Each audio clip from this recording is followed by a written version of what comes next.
Yang pertama, an Jundub bin Abdullah Al-Bajali radhiyallahu taala anhu, dari sahabat Jundub bin Abdullah Al-Bajali radhiyallahu taala anhu, qala, beliau berkata, sallan Nabi sallallahu alaihi wasallam yauman nahar, thumma khataba. Rasulullah sallam salat Idul Adha, yauman nahar, yaitu hari tanggal 10 Zulhijjah. Disebut hari nahar karena disitulah orang-orang menyembelih hewan mereka, baik hewan kurban maupun hewan hadyu, ya. Hewan hadyu adalah hewan yang dibawa ketika haji, ya. Maka disebut dengan Yauman Nahri, tanggal 10 Dzulhijjah, hari penyembelihan. Tsumma khataba, setelah salat baru kemudian Rasulullah SAW berkhutbah. Tsumma dzabaha, setelah selesai khutbah baru kemudian Rasulullah SAW menyembelih. Wa qala, kemudian Rasulullah SAW bersabda, man dzabaha qabla an yusalliya falyadhbah ukhra makanaha. Siapa yang menyembelih sebelum salat Idul Adha, maka hendaknya dia sembelih yang lain sebagai gantinya. Wa man lam yadhbah falyadhbah bismillah. Siapa yang belum menyembelih maka silakan menyembelih dengan menyebut nama Allah Subhanahu wa taala. Hadis ini semisal dengan hadis yang sebelumnya menjelaskan bahwasanya di antara syarat menyembelih hewan kurban adalah menyembelih setelah salat Idul Adha. Dan siapa yang menyembelih hewan kurban sebelum salat Idul Adha, maka hewannya adalah hewan biasa, bukan hewan kurban. Sebagaimana dalam hadis yang lalu Rasulullah SAW mengatakan, syatuka syatu lahmin, bahwasanya kambingmu hanyalah kambing sembelihan biasa, bukan kambing kurban. Dari sini para ulama mengatakan hendaknya salat Idul Fitr, hendaknya salat Idul Adha dikerjakan segera, jangan ditunda-tunda. Kenapa bisa agar dikerjakan segera? Agar pemotongan korban bisa dilakukan dengan segera. Sebaliknya, salat Idul Fitr hendaknya ditunda. Kenapa ditunda? Agar orang yang belum bayar zakat bisa sempat bayar zakat. Jadi kalau Idul Adha segera dikerjakan agar orang bisa segera menyembelih hewan korban. Adapun Idul Fitr hendaknya ditunda agar yang belum bayar zakat sempat untuk bayar zakat. Tinggal pertanyaan, Ustaz, kalau ternyata di satu tempat kita banyak orang melaksanakan salat Id, maka salat Id mana yang menjadi patokan kita untuk menyembelih korban? Apakah salat Id yang terakhir? Ada misalnya kita di Jakarta salat Id ada puluhan. Baik, kita menyembelih korban yang mana? Salat Id yang mana jadi patokan kita untuk menyembelih korban? Sebenarnya mengatakan jawabannya salat Id yang paling duluan, yang paling apa? Dulu. Kalau sudah ada yang salat Id sudah selesai, maka kita boleh menyembelih korban meskipun ada orang yang belum selesai salat apa? Idul Adha. Adapun Idul Fitr maka dianjurkan untuk ditunda. Inilah di antara perbedaan antara Idul Fitr dengan Idul Adha. Jadi Idul Adha disegerakan, Idul Fitr ditunda. Perbedaan yang lain, bahwasanya orang kalau mau sholat Idul Fitr dianjurkan untuk berbuka sebelum pergi sholat Id. Semoga agar memberitahu bahwasanya hari ini hari berbuka, bukan lagi hari puasa. Sehingga sebelum pergi sholat Idul Fitr dia makan korma terlebih dahulu atau makan yang lainnya. Adapun Idul Adha maka dianjurkan bagi yang punya sembelihan untuk tidak makan terlebih dahulu sehingga dia pulang dari korban kemudian dia makan dari sembelihannya. Tidak wajib, tapi itu sunnah sebagaimana dikerjakan oleh Nabi sallallahu alaihi wasallam. Berarti kalau ada orang sebelum Idul Adha makan dulu enggak ada masalah, ya. Apalagi kalau motongnya kelamaan, ya. Makanya kalau seorang terkadang menyembelih kambing mungkin cepat proses menyembelih kambing, kemudian sampai masak sampai siap dimakan mungkin tidak lama. Tapi kalau sapi lama, ya. Didudukkan dulu, kemudian baru disembelih, baru dikerjakan. Bisa jadi seorang makan pagi jam 11 siang, ya. Seandainya dia bisa kuat tidak makan sampai makan sembelihannya itu yang terbaik. Jika tidak, maka tidak jadi masalah. Baik, ini juga dalil bahwasanya menyembelih harus mengucapkan bismillah. Wa man lam yadhbah, siapa yang belum menyembelih, falyadhbah bismillah. Maka sekarang saatnya menyembelih dengan mengucapkan apa? Bismillah. Siapa yang menyembelih dengan sengaja tanpa mengucapkan bismillah, maka sembelihannya tidak halal. Hukumnya bangkai. Ya. Wala ta'kulu mimma lam yuzkar ismullah alaih. Janganlah kalian makan dari sembelihan yang tidak disebut dengan nama Allah. Kalau sengaja tidak menyebut nama Allah, dia nyembelih diam-diam saja, tidak bilang bismillah, sengaja tidak menyebut nama Allah, maka sembelihan jadi sembelihan bangkai, tidak halal. Meskipun baru disembelih, bangkai dan tidak halal. Yang jadi masalah kalau dia lupa bilang apa? Bismillah. Ini ada khilaf di kalangan para ulama. Ada yang mengatakan tetap tidak sah, tetap jadi bangkai. Ada yang mengatakan dimaafkan. Ada yang mengatakan dimaafkan karena dia lupa dan lupa itu dimaafkan. Allah alam bisawab, maka seorang waspada dan hati-hati ketika menyembelih, apalagi dia sebagai jagalnya, ya dia amanah. Jangan nyembelih tanpa mengucapkan bismillah. Karena kalau dia nyembelih tanpa mengucapkan bismillah, maka tidak sah sembelihannya.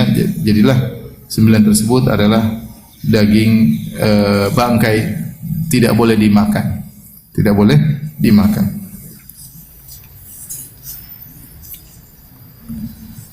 Hadis berikutnya,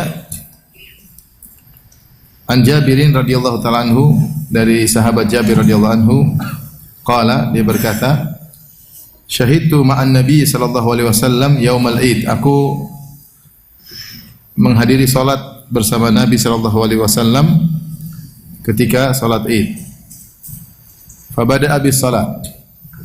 Maka Rasulullah SAW mulai salat terlebih dahulu, qabla al-khutbah, sebelum berkhutbah. Bila adzan wala iqamah, tanpa adzan dan tanpa iqamah. Thumma qama mutawakkian ala Bilal. Kemudian beliau berdiri sambil bertelekan, bersandar kepada Bilal. Bukan pada tongkat, tapi pada Bilal. Fa amara bi taqwallah ta'ala. Kemudian Rasulullah SAW menyeru atau memerintahkan untuk bertakwa kepada Allah. Wa hatha ala ta'atih, dan memotivasi orang-orang untuk taat kepada Allah.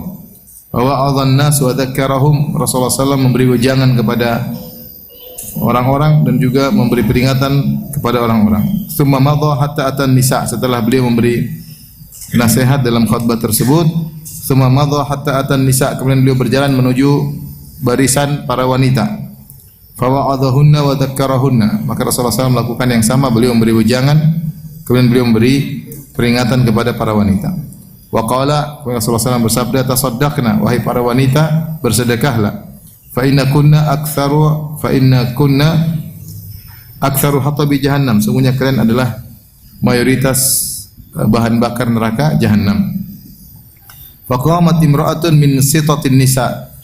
Maka berdirilah salah seorang wanita dari tengah-tengah wanita, dari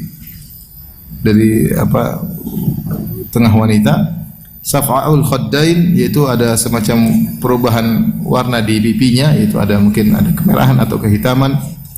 Faqalat, dia bertanya, lima ya Rasulullah, kenapa Rasulullah kami para wanita paling banyak jadi bahan bakar neraka jahannam? Faqala, Rasulullah SAW berkata, li anna kunna tukthinal syakah wa takfunal ashir, karena kalian banyak mengeluh dan kalian tidak bersyukur kufur kepada suami. Qala faja'alna yatasaddaqna min huliyihinna. Maka mulailah para wanita sedekah dengan perhiasan mereka. Yulqina fi thawbi Bilalin min aqratihinna wa khawatimihinna. Maka mereka pun melemparkan perhiasan mereka di jubah Bilal yang digelar.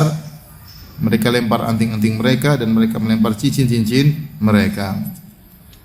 Ini hadis berikutnya tentang fikih terkait dengan salat Idul Fitri dan Idul Adha, bahwasanya salat didahulukan sebelum khutbah. Salat didahulukan sebelum khutbah. Beda dengan khutbah Jumat. Khutbah dulu baru apa?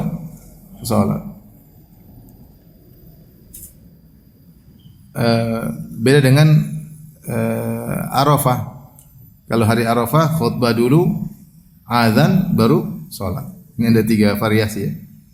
Kalau salat Id apa dulu? Salat Id salat dulu. Kalau salat Id salat dulu baru apa? Khutbah. Kalau salat Jumat khutbah dulu, azan, khutbah baru salat. Kalau hari Arafah khutbah, azan baru salat. Khutbah dulu baru azan baru salat.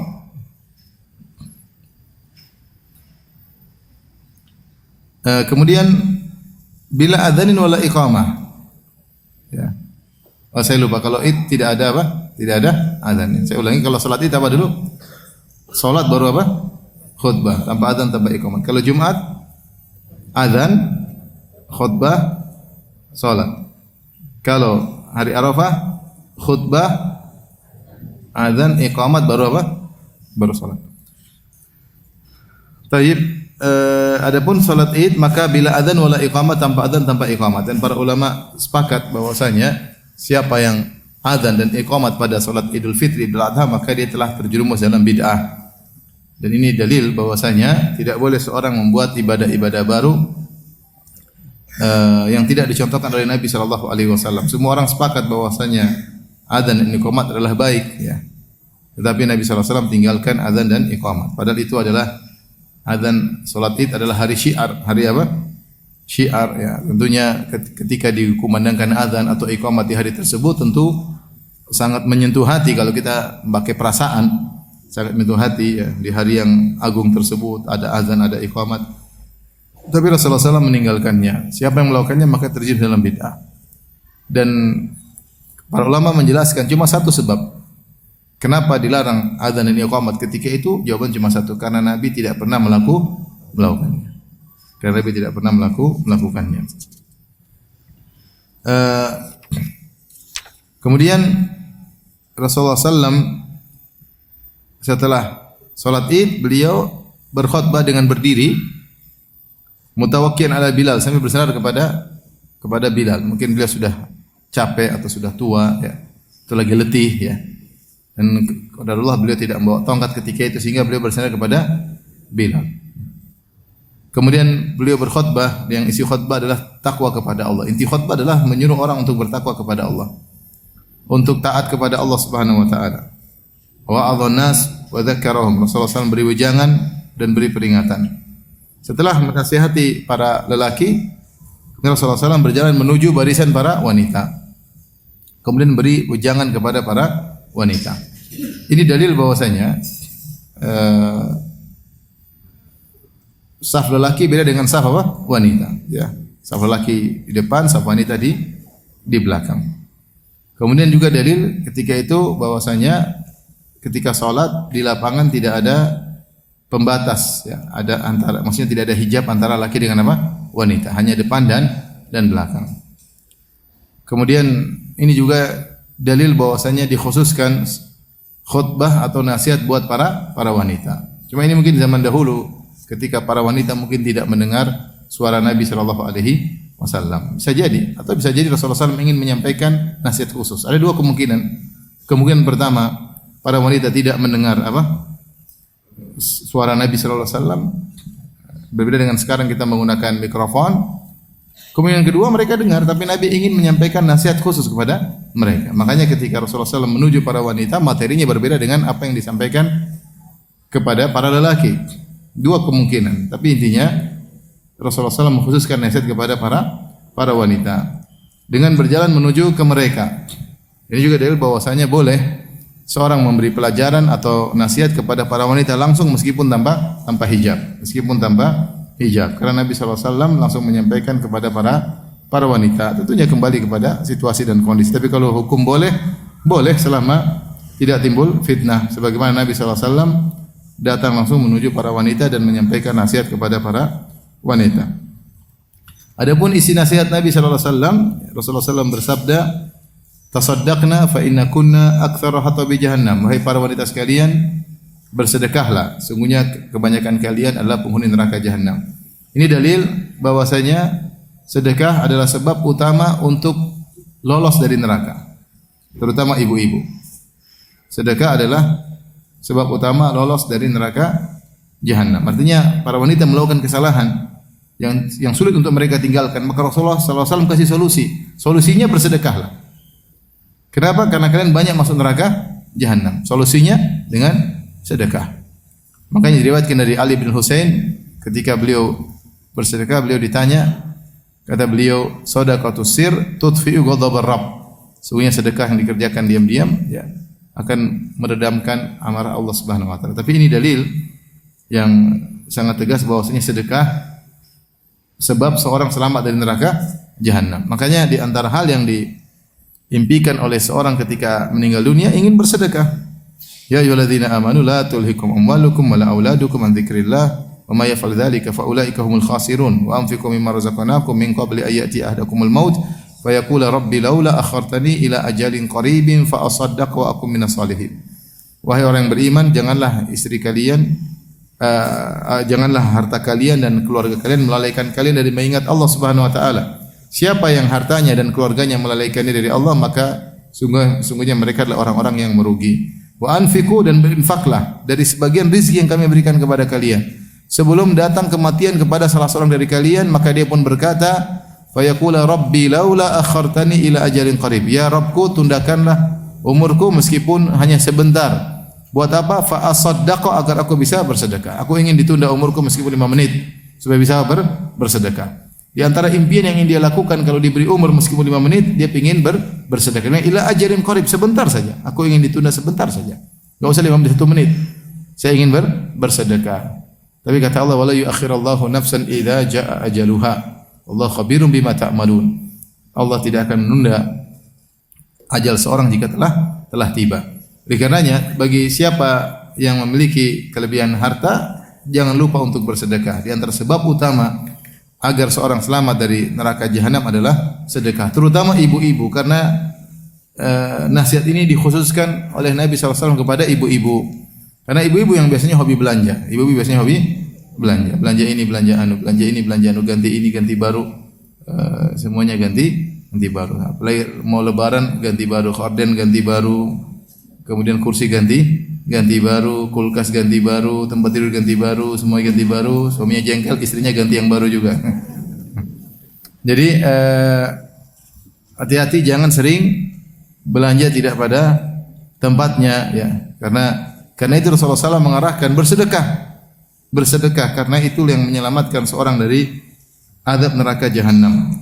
Ketika Rasulullah menyampaikan tersebut, fa inna kunna aktsara hatabi jahannam. Kalian banyak jadi bahan bakar neraka jahanam. Karena benar, semua orang yang masuk neraka dia akan terbakar dan dia juga membakar. Dia akan terbakar dan dia juga membakar.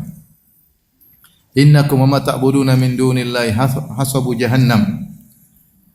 Kalian dan kalian yang kalian sembah akan menjadi bahan bakar neraka jahanam. Karena kalau kita tahu Allah berfirman waquduhan nasu wal hijarah ya ayyuhalladzina amanu qu anfusakum wa ahlikum nara waquduhan nasu wal hijarah. Wahai orang yang beriman, jagalah diri kalian dan keluarga kalian dari siksa neraka jahanam yang bahan bakarnya adalah batu dan manusia. Jadi manusia yang terbakar masuk dalam neraka jahanam, dia terbakar dan dia juga membakar. Ibarat kayu, kalau kita masukkan kayu di tungku, kayu tersebut terbakar atau tidak? Terbakar. Dia sekaligus juga membakar. Hanya saja dia habis. Kalau manusia enggak, ketika dia dibakar, dia membakar sekaligus dan dia tidak habis. Artinya kalaupun kulitnya jadi hangus, Allah ganti. Kullama nadijat juluduhum baddalnahum juludan ghairaha liyadzuqul adab. Setiap kali kulit mereka hangus, kami ganti dengan kulit yang baru agar mereka merasakan adab yang pedih. Jadi Nabi memberi ungkapan dengan fa innakunna aktsaru hatabi jahannam. Kalian adalah bahan bakar neraka yang paling banyak. Karena manusia yang dibakar dalam neraka, dia terbakar sekaligus membakar. Waliyadzubillah. Ketika disampaikan hal ini, maka seorang wanita bertanya, min sitatin nas. Sitatin nas di sini ada khilaf di kalangan para ulama. Apa maksudnya sitatin nas? Dari wasatin nas. Dari sitatin nisa, min sitatin nisa, dari pertengahan wanita. Maka bila seorang dari pertengahan wanita. Apakah yang dimaksud pertengahan wanita adalah dari secara ekonominya di tengah-tengah, atau dari lokasinya di tengah, atau dari kecantikannya yang pertengahan. Intinya disebut berilah wanita dari pertengahan para wanita. Sifat wanita ini saf'aul khaddain, itu pipinya agak ada perubahan warnanya, ada beda dengan seperti biasanya. Maka sebagian ulama berdalil bahwasanya boleh membuka wajah dengan hadis ini, karena Jabir bin Abdullah ketika meriwayatkan hadis ini dia bilang, berdirilah seorang wanita di tengah-tengah dan nampaklah kedua pipinya ada berubah. Dia menyebutkan sifat wanita tersebut yang itu di mana wajahnya terbuka. Kita tahu bahwasanya tentang hukum cadar khilaf kuat di kalangan para ulama, bahkan di kalangan para ulama mazhab ya. Sebagian mengatakan wanita wajib bercadar dan sebagian mengatakan wanita tidak wajib bercadar. Dan semua sepakat bahwasanya bercadar lebih baik. Bercadar lebih baik ya. Terlebih ditekankan lagi bagi wanita yang memiliki kecantikan lebih daripada biasanya ya. Kalau pas-pasan tetap saja juga hendaknya bercadar, tetapi yang cantik itu lebih hendaknya dia bercadar. Ditekankan lagi karena akan menimbulkan apa? Fitnah ya. Makanya sudah sering sampaikan sebagian ulama, antaranya ulama Syafi'iyah mengatakan wanita boleh ke masjid, tetapi yang cantik, terkenal cantik tidak boleh ke masjid. Artinya kalau dia keluar dia tidak pakai cadar, tidak usah ke masjid ya. Tapi kalau dia pakai cadar, insya Allah tidak jadi masalah ya. Jadi masalah karena kecantikan wanita semua terfokus pada wajah. Yang dilihat oleh laki pertama kali adalah apa? Wajah. Sebelum lihat yang lainnya, sebelum tangannya, sebelum lihat kakinya, sebelum lihat yang lainnya, yang dilihat pertama adalah wajah. Maka semua sumber kecantikan wanita adalah di wajah. Dari sini khilaf di kalangan para ulama tentang apakah wajah wajib ditutup atau tidak. Di antara yang mengatakan tidak wajib, mereka berdalil dengan hadis ini. Bahwasanya wanita ini terlihat, Jabir mensifati dia terlihat apa? Wajahnya, terlihat wajahnya. Yang mengatakan wajib menutup wajah, mereka berusaha menafsirkan hadis ini, kata mereka bisa jadi wanita ini wanita yang sudah tua, yang termasuk wal qawaidu minan nisa'i allati la yarjuna nikahan wa laysa 'alaihinna junahun an yadh'na thiyabahunna ghairu mutabarrijatin bizinah wa yasta'fifna khairun lahunna. Jadi termasuk wanita yang sudah tua yang diperbolehkan untuk melepas kerudung atas. Artinya dia boleh melepas cadar, dia tetap pakai jilbab tetapi dia boleh melepas apa? Kerudung atas. Ya, atau bisa jadi kejadian ini turun sebelum diwajibkannya hijab. Karena Rasulullah salat Id dimulai sejak tahun 2 Hijriah. Sementara ayat tentang wajibnya hijab itu ketika perang di tahun kelima Hijriah, ketika tahun kelima Hijriah. Wallahu a'lam bishawab. Ini masalah khilaf, masing-masing punya dalil, tapi saya katakan yang terbaik bagi wanita adalah memakai apa? Cadar. Adapun kalau tidak pakai cadar maka ada khilaf, ada yang mengatakan wajib bercadar, ada yang mengatakan tidak wajib. Tapi pakai cadar itu yang lebih baik. Maka wanita ini berkata, "Lima ya Rasulullah, kenapa banyak wanita yang penghuni neraka jahanam?" Maka Rasulullah SAW menjawab, "Lianna kunna tukthirna al-syakat wa takfurna al-ashir." Karena kalian suka mengeluh dan suka kufur kepada suami. Adapun tukthirna syakat, kalian suka mengeluh, maksudnya kalian mengeluhkan mengeluh sedikit-sedikit mengeluh kepada suami, mengeluh tentang kehidupan atau mengeluhkan suami kepada orang lain. Kalian suka mengeluhkan suami kepada orang lain. Kalian menggibah suami saya begini, suami saya begini, suami saya begini, tidak seperti suamimu, tidak seperti suaminya, suamiku begini. Jadi sering mengeluhkan suami kepada wanita-wanita lain. Ini diantara dosa. Kita tidak boleh menggibah, apalagi yang kita gibai orang berjasa dalam kehidupan kita. Ya.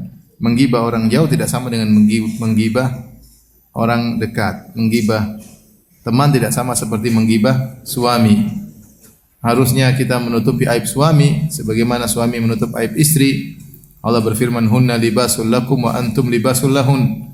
Sungguhnya para wanita adalah pakaian bagi lelaki para suami dan suami adalah pakaian bagi para wanita. Di antara fungsi pakaian adalah menutup aurat. Sehingga kita suami istri tidak boleh kita menceritakan keburukan pasangan kepada teman-teman. Ya, ini kadang-kadang menjadi bahan pembicaraan ya dalam majelis-majelis ketika lagi ngumpul, suami-suami lagi ngumpul nyeritain istri-istrinya. Istri saya begini. Oh, istrimu masih mending, istri lebih parah. Cerita-cerita tentang apa? Kejelekan-kejelekan. Istri, cuma begitu aja kok. Oh, istri saya lebih parah. Akhirnya majelis gibah istri. Demikian juga para wanita kumpul kemudian menggibah apa? Suaminya. Suami saya begini, suami saya begini. Suaminya begini, suaminya begini. Ini tidak boleh mengeluh tentang suami. Wa tukthirna syaka. Jadi mengeluh di sini dua, dia mengeluh kepada suami tentang kondisinya, sedikit mengeluh, tidak qanaah.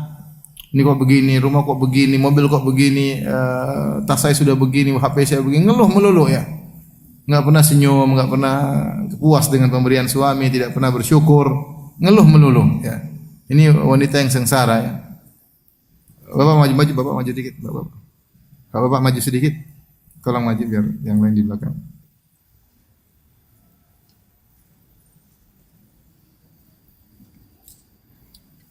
Jadi ibu-ibu jangan suka mengeluh ya. Suka mengeluh waktu ikthar minal syakah, sering mengeluh. Kalau mengeluh sesekali biasalah manusiawi. Kalau selalu mengeluh ini dosa besar sebab masuk dalam neraka jahanam. Karena ketika wanita tersebut bertanya, "Kenapa ya Rasulullah? Kok wanita banyak masuk neraka jahanam?" Rasulullah sebutkan, "Tukthirna syakah," karena kalian suka mengeluh. Jangan suka mengeluh kepada suami. Tidak qanaah, tidak menerima pemberian suami sudah berusaha, sudah bekerja keras, tidak dihargai. Ini ciri-ciri wanita penghuni neraka jahanam ya. Atau mengeluhkan suami kepada orang lain, cerita tentang keburukan suami kepada teman-teman perempuannya yang lain, menggibah suami. Tidak sama antara menggibah teman dengan menggibah suami. Dosa menggibah suami lebih besar bahkan sebab masuk neraka jahanam. Kemudian wa takfurnal ashir, sebab yang lain buat seorang wanita masuk neraka jahanam, banyak masuk neraka jahanam adalah kufur kepada suami. Kufur kepada suami, yaitu kufur maksudnya tidak tahu terima kasih.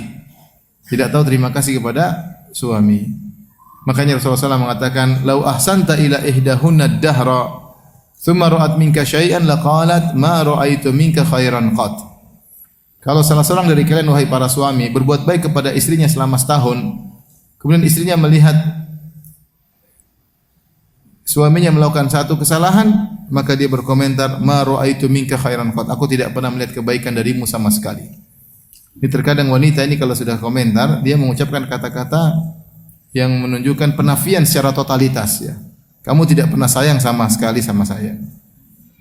Tidak pernah sayang bagaimana? Anak sudah banyak, enggak pernah sayang. Anak keluar dari mana tanpa kasih sayang? Kamu tidak pernah perhatian sama saya, enggak pernah. Makanya jangan pakai perhatian.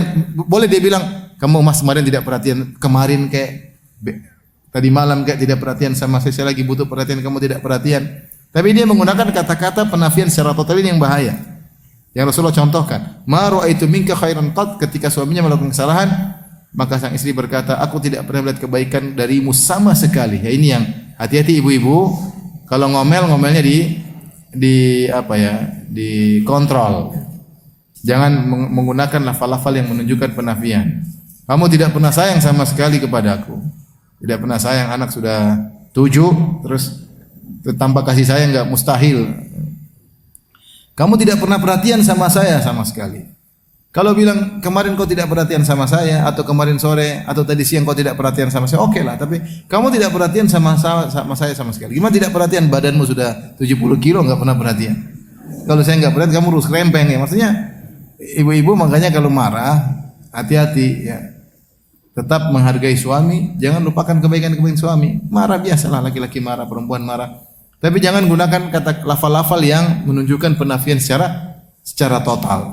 Sehingga seakan-akan suami tidak punya jasa sama sekali, tidak punya pengorbanan sama sekali. Ucapan-ucapan seperti inilah yang buat wanita cepat sekali masuk neraka.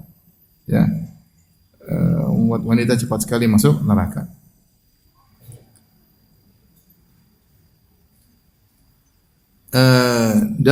dalam riwayat yang lain Rasulullah sebutkan jadi ada 4, wa tukthirna syakat wa takfurnal ashir, kemudian wa tukthirnal la'nah, suka mengumpat. Sebagian riwayat wa tusawwifnal khair, suka menunda-nunda kebaikan. Jadi empat sebab yang Rasulullah sebutkan kenapa wanita mudah masuk neraka. Dalam riwayat lain kita dikumpulkan ada 4, ya, wa tukthirnal la'nah, suka mengumpat suaminya, mengumpat orang lain, dasar perempuan gini, suka mengumpat pokoknya. Dasar mungkin pembantunya diumpat, mungkin supirnya diumpat, mungkin tetangganya diumpat, mungkin temannya diumpat, mungkin suaminya diumpat, anaknya mungkin diumpat. Ini tidak boleh. Yang kedua tadi wa tusawwifnal khair, suka menunda kebaikan. Kebaikan nanti aja. Salat Isya bablas, salat Asar bablas, ya, suka menunda apa?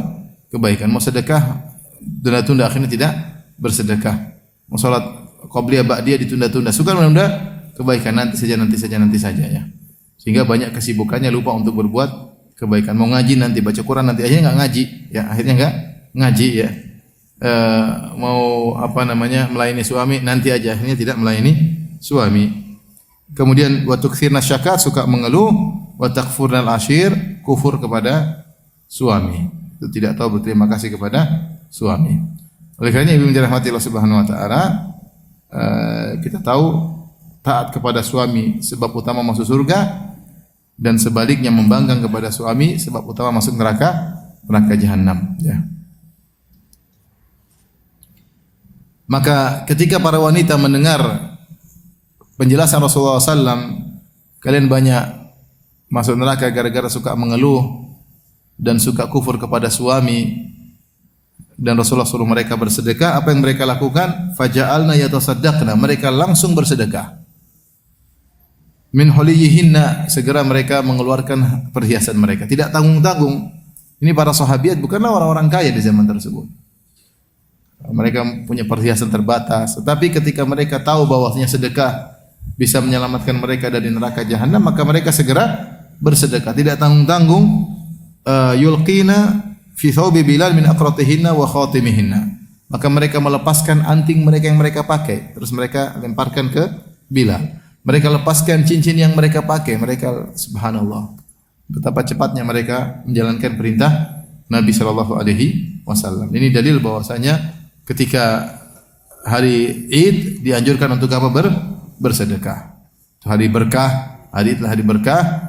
Kita bersedekah bukan cuma Ramadan saja, di antara hari keberkahan hari Id, maka bersedekah di hari tersebut. Maka seorang kalau misalnya pergi Lebaran, dia bawa uang, disengaja bagi-bagi fakir miskin, ya, sana kemari, ya. Bahkan para ulama menyebutkan, di antara para ulama, Nabi SAW ketika pergi sholat Id melewati satu jalan, pulang lewat jalan yang lain, tujuannya apa? Rasulullah ingin yatafaqat, ingin ngecek seperti ada orang yang belum makan, ada orang yang hari Lebaran susah, ya, kalau ada yang susah segera diberi bantuan. Jadi bukan berarti Ramadan selesai, sedekah selesai, ya. Di antara hari yang dianjurkan untuk bersedekah adalah hari Lebaran. Lihatkan Nabi menyuruh para wanita untuk bersedekah dengan menjelaskan bahwa sedekah adalah sebab selamat mereka dari neraka jahanam.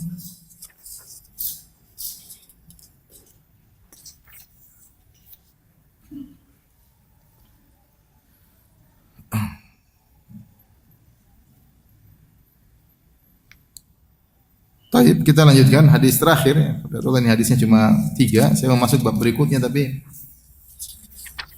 bab baru, bab salatul kusuf. Khawatir terbagi konsentrasi. Hadis terakhir tentang salat al-Idain, an Ummi Atiyah.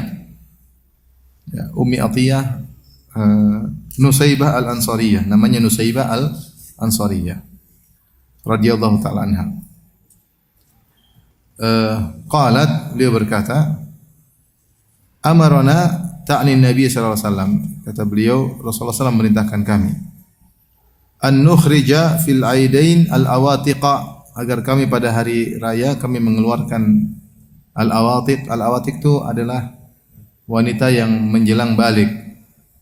Wa dhawatil khudur, dhawatil khudur itu sahibatil khudur. Al khidr, pemilik al khidr. Khidr adalah suatu tempat untuk dipingit seorang wanita. Itu mengeluarkan wanita-wanita yang dipingit. Di rumah itu ada rumah, terus ada kamar kecil untuk dipingit wanita-wanita yang mungkin sudah dewasa, yang mungkin siap nikah, dipingit, mungkin untuk dipersiapkan nikah atau yang lainnya. Disuruh keluarin semua, yang mau balik, yang sudah balik, yang dipingit suruh keluarin. Wa amarul huyyadha an ya'tazilna musallal muslimin.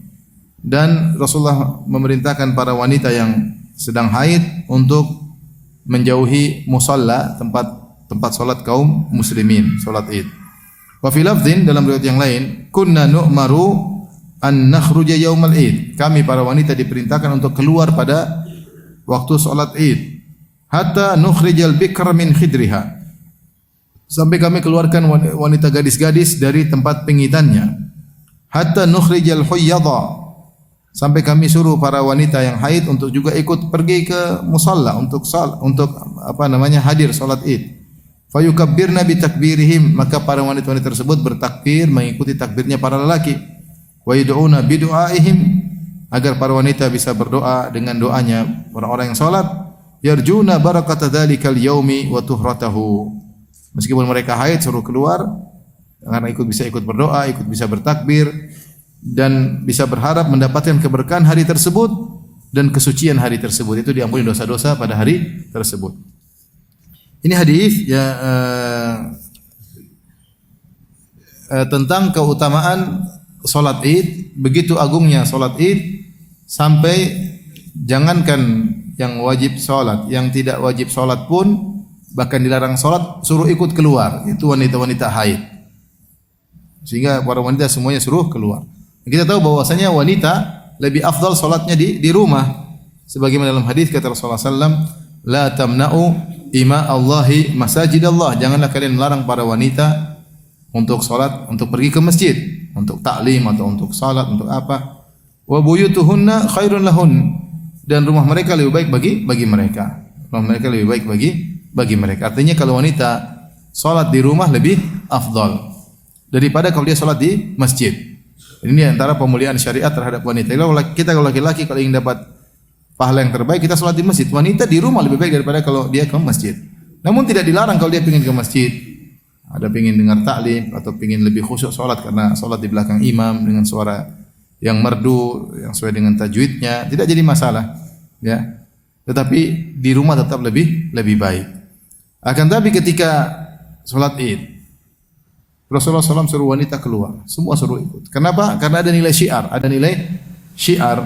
Hari itu adalah hari kebahagiaan, hari syiar, sehingga para wanita semuanya disuruh keluar, bahkan wanita-wanita haid untuk hadir dalam salat Id. Kemudian di antara fikih dari hadis ini bahwasanya salat Id disunahkan dikerjakan di lapangan. Makanya disebut dengan musalla. Musalla maksudnya lapangan terbuka untuk melaksanakan salat Id. Sebisa mungkin seorang melaksanakan salat Id di lapangan. Padahal di kota Madinah ada masjid Nabi sallallahu alaihi wasallam. Nabi mungkin saja melakukan salat di Masjid Nabawi mungkin, apalagi pahalanya 1000 kali lipat. Tapi Rasulullah SAW sengaja meninggalkan Masjid Nabawi. Kemudian merepotkan diri untuk pergi ke lapangan. Ya. Ini menunjukkan keutamaan salat Idul Fitri di lapangan. Dan ini ijma' ulama bahwasanya salat Idul Fitri terbaik adalah di lapangan. Mereka mengatakan kecuali di Mekah. Kecuali di Mekah yang paling afdal salat di Masjidil Haram. Karena di Mekah lokasinya yang bergunung-gunung, tidak mudah untuk mendapatkan lapangan, ya, sehingga mereka mengatakan untuk di Mekah tetap salat di Masjidil Haram. Tapi kalau di luar Mekah, maka jangan masjid ditinggalkan, pergi ke lapangan. Bahkan Masjid Nabawi yang pahalanya 1000 kali lipat ditinggalkan untuk bisa salat di lapangan. Tapi tidak wajib, hanya sekedar sunnah kalau bisa dikerjakan. Dan itulah yang kalau bisa dikerjakan di kaum muslimin, ya, cari lapangan paling besar di mana kumpul semua salat di situ. Karena untuk menunjukkan syiar, bukan satu masjid bikin lapangan sendiri, satu masjid enggak ya. Tapi ini kita kadang-kadang enggak bisa kita lakukan. Harusnya kalau ini urusan pemerintah, artinya kalau penguasa menentukan satu lapangan besar, mungkin Jakarta mungkin susah, tapi kalau daerah-daerah masih bisa. Saya ingat dulu waktu saya masih tinggal di Papua, di Sorong, dulu saya ingat saya tempat salat Id di kota cuma 2.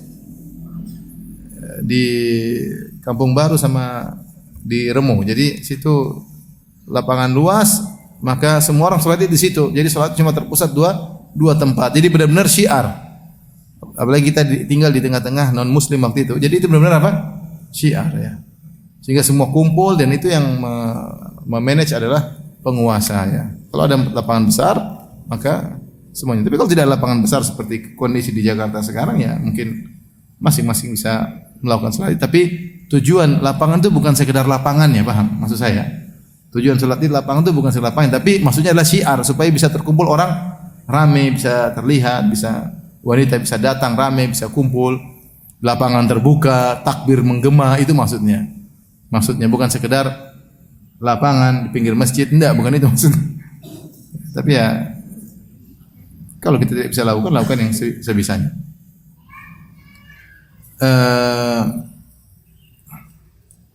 Kemudian di antara fikih yang bisa kita ambil dari hadis ini tentang khilaf di kalangan para ulama, apakah salat Id hukumnya wajib atau sunnah?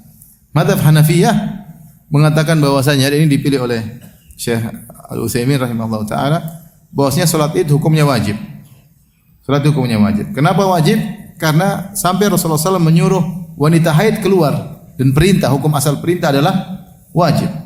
Ya, amarona, Rasulullah SAW memerintahkan kami para wanita. Bahkan wanita haid yang tidak salat wajib untuk keluar ikut di acara salat Id. Maksudnya ikut hadir di situ meskipun tidak salat. Ini menunjukkan bahwasanya salat Id hukumnya wajib. Adapun jumhur ulama berpendapat salat Id tidak wajib, sunnah. Entah sunnah muakkadah, sunnah yang sangat ringan, tapi tidak sampai pada derajat wajib. Karena mereka mengatakan yang wajib cuma salat 5 waktu. Berdasarkan hadis ketika ada seorang Arab Badui bertanya kepada Nabi, "Ya Rasulullah, salat apa yang wajib aku kerjakan sehari semalam?" Kata Rasulullah SAW, "Khamsu salawatin fil yaumi wa lailah." Salat 5 waktu sehari semalam. Kemudian Arab Badui ini berkata, "Hal alayya ghairuhunna?" Apakah ada kewajiban salat selain 5 waktu ini? Kata Nabi SAW, "La illa an tatawwa'a." Tidak ada lagi yang wajib 5 ini kecuali yang jika kau melakukan sunnah. Dari sini ketika dia tanya apakah ada yang wajib selain 5 ini? Kata Nabi tidak ada kecuali sunnah. Illa an tatawwa'a, kecuali kau ingin melakukan salat apa? Sunnah. Ini dalil bahwasanya tidak ada salat yang wajib kecuali salat 5 waktu. Yang mengatakan wajib kata mereka yang dimaksud oleh Nabi tidak ada yang wajib kecuali salat 5 waktu, maksudnya salat yang berulang tiap hari. Adapun salat yang cuma sekali setahun, demikian juga misalnya salat jenazah itu tidak tiap hari dan maka ini wajib, ini hukumnya lain. Wallahu bisawab, ini intinya ada khilaf di kalangan para ulama tentang hukum salat Id. Jumhur mengatakan salat Id adalah sunnah yang sangat ditekankan. Madzhab Hanafiyah mengatakan salat Id hukumnya wajib. Artinya kalau orang tidak salat Id maka dia berdosa. Kemudian di sini para wanita disuruh keluar ya. Al-awatik, baik wanita yang hendak balik atau zawatil khudur, bahkan wanita-wanita yang sedang dipingit suruh keluar untuk ikut salat Id karena keberkahan hari tersebut. Bahkan wanita haid untuk pergi ke tempat lokasi salat, tapi kata Nabi an ya'tazilna musallal muslimin. Hendaknya para wanita jangan masuk di areal salat. Hendaknya menjauh dari lapangan salat. Kenapa disuruh menjauh? Maka khilaf juga di kalangan para ulama. Dia mengatakan musalla salat Id hukumnya mengambil hukum masjid. Ini pendapat Syekh Utsaimin rahimahullahu taala.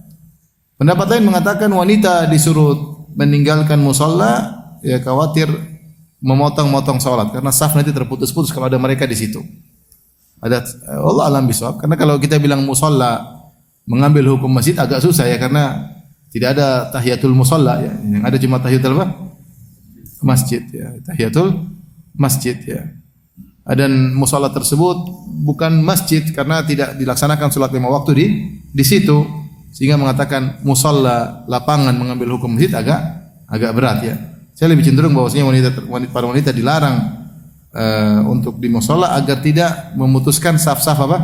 Salat. Memutuskan saf-saf salat. Sehingga mereka mungkin di lapangan masjid nunggu di pinggiran lapangan masjid dan tidak masuk di tengah-tengah orang salat karena akan memutuskan saf-saf salat. Ini juga dalil bahwasanya mereka disuruh hadir untuk mencari keberkahan. Sehingga mereka bisa ikut takbiran Allahu Akbar dan mereka bisa berzikir kepada Allah. Dalil bahwasanya wanita haid tidak ada masalah bagi mereka untuk berzikir, bertakbir, bertahlil Cuma ada khilaf tentang apakah mereka boleh baca Quran atau tidak. Ada khilaf di kalangan para ulama. Adapun selain baca Quran, maka sepakat ulama enggak ada masalah wanita haid. Adapun masalah wanita haid baca Quran ada khilaf di kalangan para ulama. Sebenarnya mengatakan wanita haid tidak boleh baca Quran dikiaskan kepada orang junub tidak boleh baca Quran. Sebenarnya mengatakan tidak bisa dikiaskan haid kepada junub karena meskipun sama-sama hadas besar tetapi dua hal yang berbeda. Di antara perbedaan, kalau orang junub biasanya sebab dia junub karena dia yang junub, tadi dia berhubungan atau dia melakukan sesuatu sehingga dia junub. Adapun haid bukan keinginan dia, memang Allah yang kasih dia haid. Kodratnya seperti itu. Yang kedua, kalau orang junub dia bisa langsung hilangkan janabahnya dengan langsung mandi janabah selesai. Adapun haid tidak bisa, dia harus nunggu sampai selesai darahnya keluar, bisa seminggu, bisa 8 hari, bisa 4 hari, 5 hari, tergantung kebiasaan wanita. Dari sini karena dua hal berbeda ini, berbeda dari sisi sebab dan bagaimana cara menghilangkan hadas besarnya tersebut, maka pendapat yang lebih kuat Allah alam bisawab, wanita haid tidak bisa dikiaskan dengan wanita junub. Sehingga wanita haid kalau ingin baca Quran tidak jadi masalah. Meskipun ini masalah khilaf di kalangan para ulama. Adapun kalau zikir wanita haid, zikir pagi petang tidak jadi masalah meskipun dalam zikir tersebut ada bacaan Quran. Ini pendapat cukup kuat ya.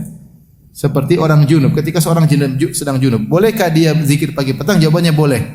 Terus bagaimana ketika dalam zikir pagi petang tersebut dia baca 3 qul, dia baca ayat kursi.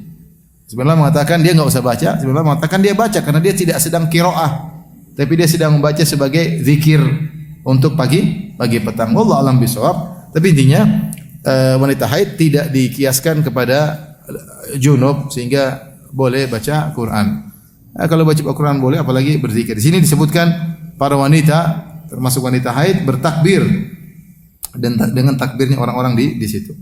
Kemudian di antara keberkahan di situ mereka berdoa pada hari tersebut. Wa yad'una bi du'aihim, mungkin mengaminkan ada doa, berdoa pada hari tersebut. Ya, dalil bahwasanya hari tersebut hari dikabulkan doa. Kemudian juga wa yarjuna barakata dzalikal yaum, mereka mendapatkan keberkahan hari tersebut. Dalil bahwasanya hari raya adalah hari keberkahan. Wa tuhratahu, dan kesucian hari tersebut bahwasanya hadir dalam salat Id sebab dihapuskannya apa? Dosa-dosa. Maka seorang berusaha tidak melewatkan kesempatan besar untuk bisa ikut salat Id ketika Idul Fitri maupun Idul Adha. Inilah hadis-hadis yang bisa kita sampaikan tentang salat Id.